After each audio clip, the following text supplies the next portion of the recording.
My name is David Richard Akerman. I got involved with the Colchester Archives and Museum when my sister-in-law, living in Ontario, decided to do a family genealogy, and she kept sending me into the archives here to get material from Nan Harvey, the archivist. After several visits, I asked what was happening, and I was told the process of extracting material from the newspapers for preservation started to do a day a week. My first project was the year 1914. When I started reading January 1st, January 2nd, I noticed an article from Crossroads in the Stoyak Valley that a certain Mr. Graham had spent Christmas with his parents along with his friend David Akerman, and that is my father. And so I learned where my father spent Christmas in the year before he and my mother were married. Since I was born in Great Village, people started to bring things of historical significance to us.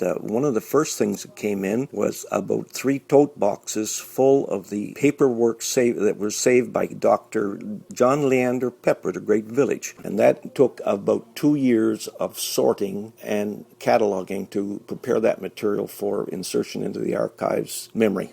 About 7 years ago, a manuscript came into the possession of the archives, and it was written by a man from Great Village who was a carpenter apprentice and went home to Great Village, married his childhood sweetheart. His name was Captain Wilbur Johnston. His manuscript gave a fascinating insight into life in Great Village in the 1860s and 70s. Eventually lived out his life living in Hollywood, California, where in 1930 he sat down and wrote the story of his life called High Spots. I've been involved with the museum and other volunteering efforts such as Kane's Kitchen because I want to give back to the community what the community has given me. This is a wonderful town to live in. I enjoy trying to preserve the history of the county and make life interesting for those interested in history. My career and work brought me back to Nova Scotia and to Truro from years of living in Ontario. I'm close to family, close to school friends still alive. Living in this community is very rewarding, and I would suggest that anyone that has time on their hands and the energy